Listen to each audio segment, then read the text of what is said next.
Hello viewers, আজকে আপনাদের মাঝে নিয়ে আসলাম খুব সহজ পদ্ধতিতে বাসায় থাকা সাধারণ উপকরণ দিয়ে মেয়োনিজ রেসিপি, যা আমাদের ঘরে সচরাচর থাকেই। আপনারা আমার মতো এইভাবে ট্রাই করতে পারেন ঘরে থাকা সাধারণ উপকরণ দিয়েই। আর আমার এই রেসিপি শুধু নতুনদের জন্য। আজকে আমার এই ভিডিওটা লং হতে যাচ্ছে, সবাই লাইক দিয়ে আমার ফুল ভিডিওটা দেখবেন।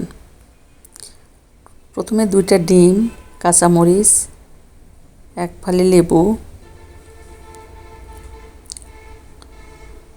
লবণ স্বাদ অনুযায়ী, গোলমরিচ পরিমাণ মতো আমরা থেতো করে নেব। সেখান থেকে 1 চা চামচ গোলমরিচের গুঁড়া, 3 চা চামচ গুঁড়া দুধ,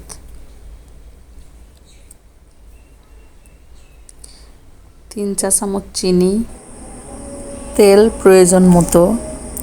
আপনি যদি বেশি তেল ব্যবহার করতে না চান, আপনি চাইলে পানিও ব্যবহার করতে পারেন প্রয়োজন অনুযায়ী।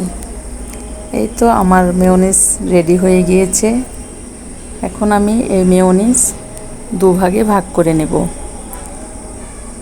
এবং এই মেয়োনিজ আপনি সব কিছুর সাথেই খেতে পারবেন।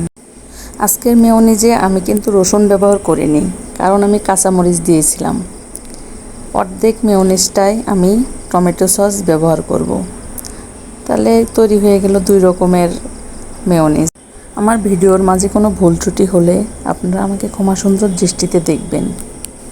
আর আমার ভিডিও যদি আপনাদের সবার ভালো লেগে থাকে, তাহলে ফলো দিয়ে লাইক, কমেন্ট, শেয়ার করে সুন্দর সুন্দর কমেন্টস করে আমার পাশেই থাকবেন। আপনাদের সুন্দর সুন্দর কমেন্টস আমার ভিডিও বানাতে আরও উৎসাহ যোগাবে।